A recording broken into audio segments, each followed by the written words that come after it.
Então tá bom, então várias coisas podem deixar o fígado gordo. Então, você citei estresse de retículo como uma das vezes, mas tem várias outras coisas. Uma dieta rica em gordura, dieta rica em açúcar vai deixar o fígado gordo.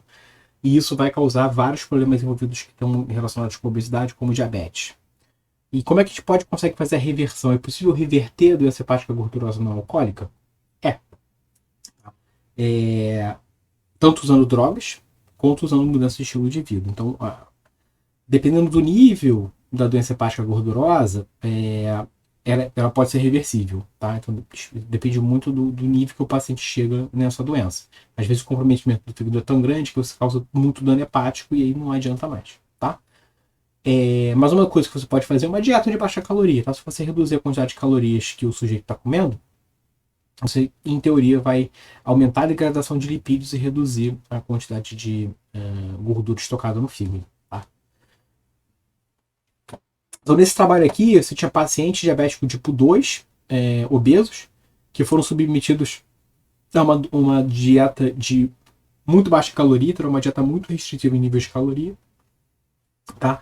E esses pacientes foram divididos em duas partes, tá? Tinha os pacientes que responderam, ou seja, corrigiram o diabetes, e você tinha os pacientes que não responderam, não corrigiram, né? Não reverteram o diabetes, que são esses não responsivos aqui, tá?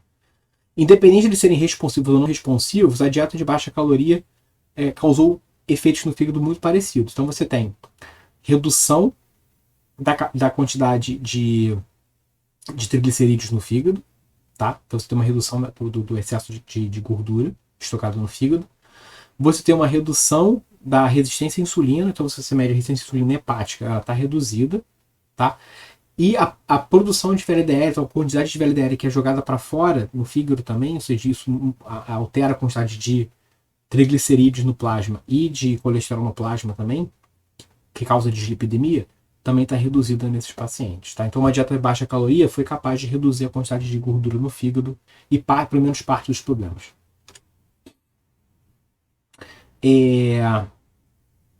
Isso é muito raro, mas algumas pessoas têm uma doença chamada lipodistrofia. Essa doença é relativamente rara e a grande parte das doenças causadas, a doença hepática gordurosa, não é causada por lipodistrofia. Tá? O que acontece na lipodistrofia? Nessa doença, as pessoas, no caso dos camundongos, eles não têm capacidade de produção ou têm uma capacidade muito baixa de produção de tecido adiposo. Tá? Eles não engordam, como a gente diz, porque eles não conseguem produzir esses adipócitos.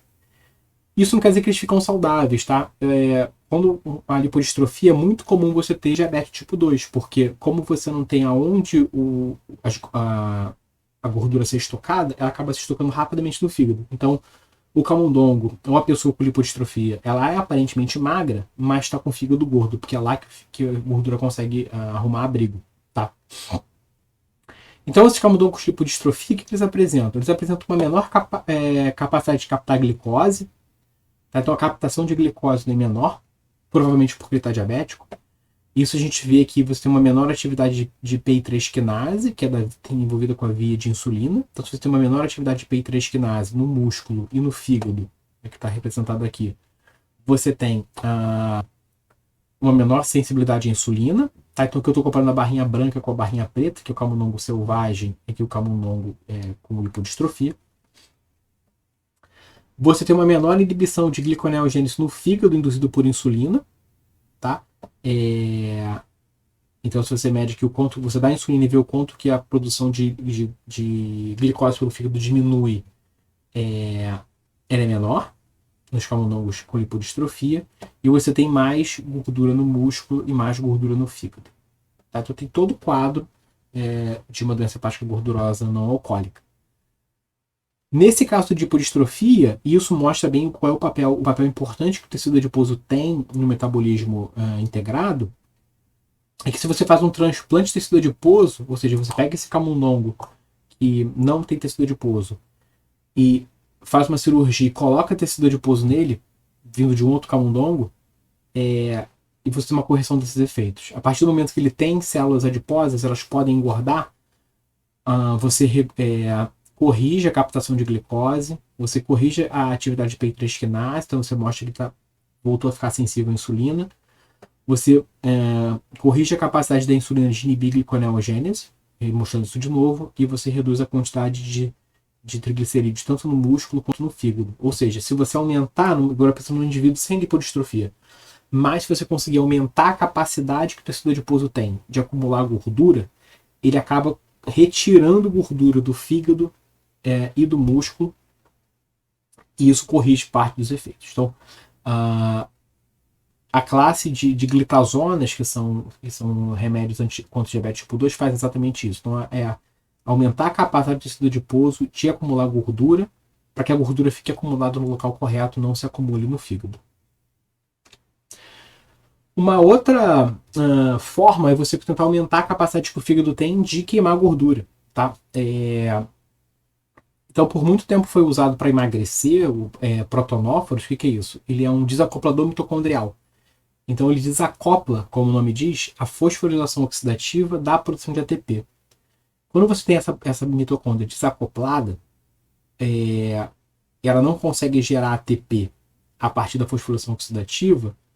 A fosforilação oxidativa fica muito acelerada, porque ela não está acoplada com a síntese de ATP. Tá? Então, quando você desacopla essas duas coisas, é como se você tivesse duas engrenagens encaixadas e a síntese de ATP fosse meio que o freio. Porque se você já tem muito ATP, você não precisa sintetizar mais, e isso trava essa engrenagem que trava a fosforilação oxidativa. Quando você solta essas duas engrenagens e elas ficam independentes, não tem freio mais para a fosforilação oxidativa, então ela pode funcionar numa velocidade maior. E com isso você joga energia fora. Foi usado por algum tempo como remédio para emagrecer, como termogênico, só que a dose era muito importante, então se você tomasse um pouco a mais, você podia morrer, tá? Então eles foram, entre aspas, proibidos. Mas estão voltando agora. Então, nos últimos anos, teve uma volta dos desacopladores mitocondriais, mas agora de um modo mais seguro, com uma liberação controlada, tá? Então, formulados em medicamentos para liberação controlada, de modo que você evite que a dose fique muito alta e cause danos para as mitocôndrias ou morte do indivíduo. E aqui tem alguns resultados. Então, se você trata camundongos com uma dieta rica em gordura, ele fica com o fígado gordo, mas se você trata ele com esse composto, esse protonófilo mitocondrial de liberação controlada, você tem um aumento da oxidação de gordura, tá? Então, olha aqui é a oxidação de açúcar, tá achurado, e a oxidação de gordura aumenta, então ele aumenta a capacidade de beta-oxidação, isso reduz a quantidade de gordura no fígado. E quais são os outros efeitos que a gente tem? Então, a redução da gordura. Esse aqui é um camundongo, não foi alimentado com uma dieta rica em gordura, tá? Ele foi alimentado com uma dieta restrita em metionina e colina, que causa doença hepática gordurosa não alcoólica. Tá? É um modelo que estimula a lipogênese sem você dar uma dieta rica em gordura. Então, ainda assim, você tem uma redução da quantidade de gordura no fígado quando você trata com esse composto. Essa alimentação causa dano hepático, tá? Então você tem uma redução das enzimas hepáticas no plasma, então você tem uma redução do dano hepático. Você tem uma redução de citocinas pró-inflamatórias presentes no fígado, tá? Então você tem uma redução da inflamação e uma redução da fibrose, que é um evento importante na esteatose hepática. Tá? Então deixando o fígado mais saudável. Então seria um tratamento importante para tratamento, um fármaco novo, importante para tratamento de doença hepática gordurosa não alcoólica. Então, nesse pé que boa parte das pesquisas estão para tentar reduzir a quantidade de gordura no fígado e conseguir reduzir os efeitos metabolicamente deletérios desse fenômeno que é, como eu já falei, diabetes e dislipidemias. Bom, agora eu vou falar para vocês de metabolismo de lipídios no tecido adiposo, tá? Então eu vou falar majoritariamente, ou basicamente nessa aula de lipólise, tá? Então, a parte de como os lipídios chegam no tecido adiposo, eu já falei nas outras aulas, que é basicamente através de lipoproteína lipase. Lipoproteína lipase quebra as lipoproteínas e o tecido adiposo absorve as gorduras. Os ácidos graxos são estocados na gotícula de lipídio, daquelas formas que eu expliquei para vocês nas aulas anteriores, na aula 2, por exemplo, que eu falei de síntese de lipídio. Mas eu não abordei lipólise. Vou abordar lipólise aqui com mais detalhes do que a gente vê em Bioquímica 2, tá? O que a gente vê em bioquímica 2 é essa via aqui. Então você tem a ativação de receptores beta-adrenérgicos, tá? Eles ativam essa proteína G, geram MP cíclico, o MP cíclico ativa a PKA fosforila a lipase, e a lipase, então, ativada, vai quebrar as gotículas de lipídio. Tá? Vão quebrar os triglicerídeos em ácidos graxos. Como vocês podem ver por essa figura, tem mais coisas aqui envolvidas, tá? Essa lipase aqui ela nem deve ser a mais importante, que é a que a gente vê no Leninger, tá? Você tem uma outra lipase, que eu vou falar mais para vocês, que parece ser a principal lipase envolvida com a quebra de gotícula de gordura. Tá? Eu vou falar bastante dessa lipase aqui para vocês, porque ela é bem importante.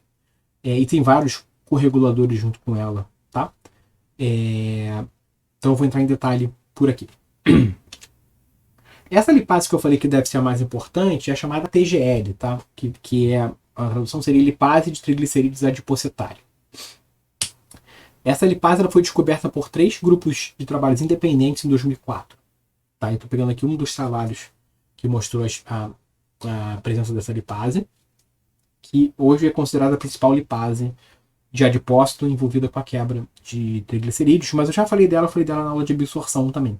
Ela está envolvida com a quebra de gotículas de lipídio no intestino. Tá? Então, se você olha aqui, a expressão dele é basicamente em tecido adiposo, branco, tecido adiposo marrom.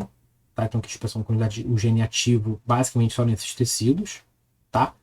E se você faz uma expressão dessa lipase in vitro, tá? Pega uma célula e expressa essa proteína, você aumenta pra caramba a atividade lipásica daquela célula. Tá? Então, mostrando que, de fato, ela tem atividade lipásica. O que acontece se eu superexpresso essa TGL em células? Tá? Porque não estou falando de camundongo ainda. Estou falando aqui de células só. E tento medir o que essa lipase está fazendo, essa lipase nova está fazendo. Tá? Quando eu meço a atividade lipásica dela sobre diferentes substratos, a gente vê que ela tem mais atividade, que estou medindo a atividade lipásica sobre triglicerídeos, a atividade sobre triglicerídeos é bem maior do que a atividade sobre diacilglicerol. Tá?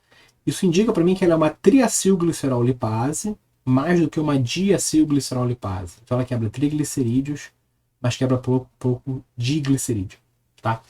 E dá para ver isso aqui, que quando eu olho os produtos que ela gera, tá? Aqui é a barrinha preta, quando eu dou triglicerídeo para ela e dou para ela quebrar, ela gera ácidos graxos e diacilglicerol, basicamente. Tá?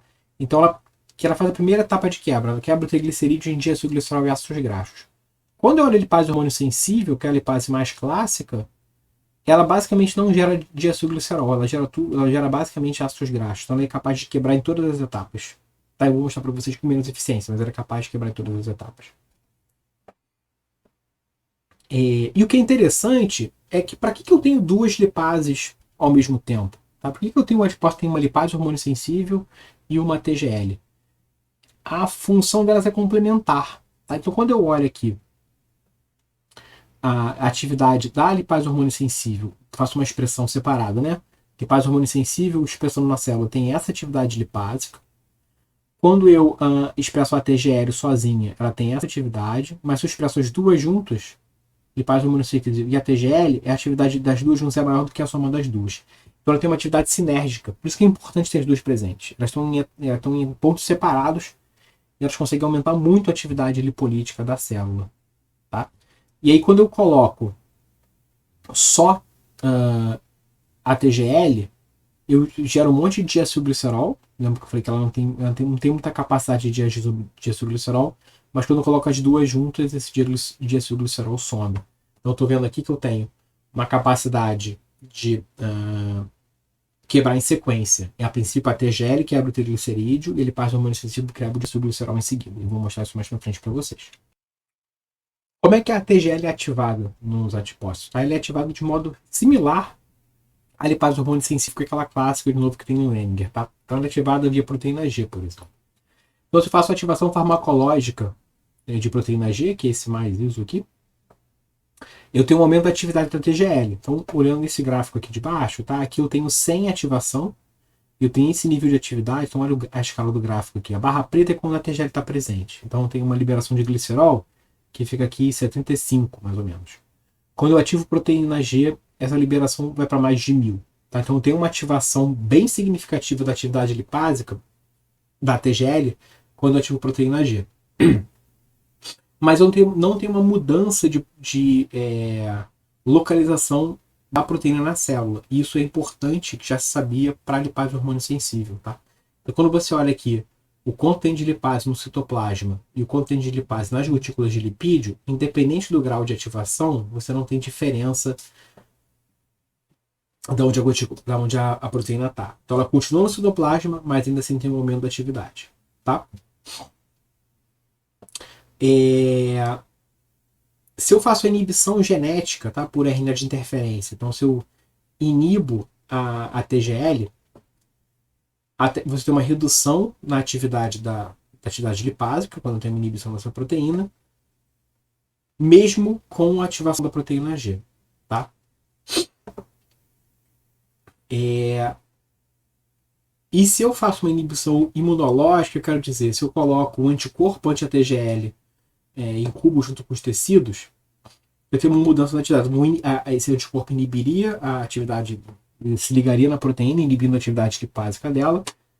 E eu tenho uma inibição quase total quando eu tenho camundongos que é nocaute para lipase hormônio sensível. Tá? Então, se eu coloco tanto tecido adiposo branco quanto tecido adiposo marrom, quando eu coloco o anticorpo, eu tenho uma redução significativa da atividade lipásica. O que sobra aqui são outras lipases que estão funcionando. Agora, se eu inibo a TGL e o camundongo já não tem lipase hormônio sensível, ainda sobra um pouquinho aqui que indica que existem outras lipases funcionando, mas as duas majoritárias já foram retiradas. Tá? Então eu tenho a TGL e a lipase hormônio sensível funcionando juntas. Como que a proteína G, ou a ativação de proteína G, regula a atividade da TGL? Por fosforilação via pKa. Tá? Então, lembrando daquele gráfico que eu mostrei, aquela imagem que eu mostrei no início. A proteína G ativada aumenta o nível de AMP cíclico, isso ativa a pKa, e pKa é uma quinase e vai fosforilar outras proteínas, entre elas a TGL. Tá? Então, se você olhar aqui in vitro, quando eu coloco pKa, aparece um monte de fosforilação na TGL. Então a TGL é fosforilada por pKa, pelo menos in vitro. Tá? E aqui eu vou fazer ativação de proteína G de novo. Tá? Então vou ativar pKa farmacologicamente. Quando eu faço a ativação farmacológica, aparece fosforilação de ATGL em uma serina, que eu chamo aqui a serina 404. Tá? Também vai ter serina 406. Então, quando eu tenho a ativação farmacológica da pKa, ela aparece fosforilada em uma serina específica. Tá? Quando eu faço, que não mais farmacológico, mas se eu faço jejum no camundongo, deixo o camundongo em jejum, aparece a TGL fosforilada em serina. Tá? Em jejum você tem liberação de glucagon, que vai gerar ativação de pKa.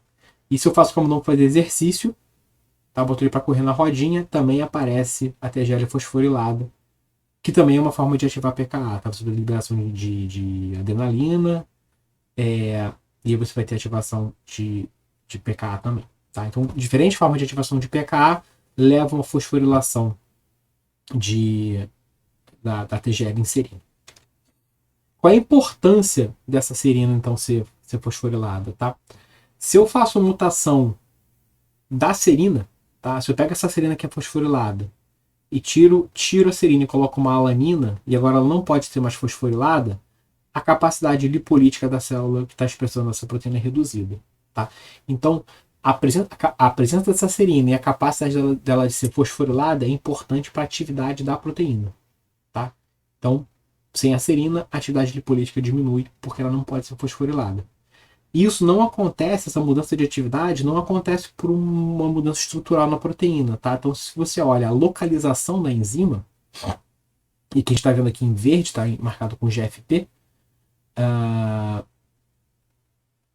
você não tem mudança na localização da proteína. Tá? Então, com a TGL selvagem, a TGL mutada, você não tem mudanças na localização. Então, não é um problema de mudança de localização da proteína, é um problema de fato, a falta da fosforilação diminui a atividade da enzima. Uma outra fosforilação que é importante, agora não mais em serina, mas em treonina, e que a treonina 372, também esse resíduo também pode ser fosforilado, também você também tem uma mudança na atividade, tá? Aqui é o contrário. Quando eu pego a treonina 372 e troco ela de treonina para ácido aspartico, eu tenho uma redução na atividade da enzima, tá? Tá reduzida. E eu tenho um acúmulo de lipídios, tá? Então, embora a atividade lipásica, a redução não seja tão grande, o efeito acumulativo disso, né, dessa redução de atividade lipásica por um tempo prolongado, faz com que a quantidade de lipídio na célula aumente muito, tá? Se eu troco essa treonina por uma alanina, eu não tenho esses efeitos. Por que isso acontece? O que a fosforilação faz numa enzima? Tá? Quando ela é fosforilada, independente do resíduo, serina, treonina, eu estou colocando uma carga negativa naquele pedaço da proteína. Isso causa uma mudança estrutural que pode ativar ou inibir ou não fazer nada na proteína. Tá? Essa estratégia aqui de trocar esse aminoácido fosforilável por um aminoácido ácido, que no caso do ácido aspartico, simula uma fosforilação eterna. Porque o ácido aspartico é um aminoácido negativo, então ele vai simular aquela carga negativa da fosforilação. Então é como se você fizesse uma proteína que tivesse sempre fosforilada. E aqui dá para ver que no caso da treonina 372, a fosforilação reduz a atividade da enzima. Tá? Então, de novo, fosforilação nem sempre ativa. A fosforilação pode ativar ou inibir, isso vai depender da proteína e do resíduo onde ela está sendo fosforilada.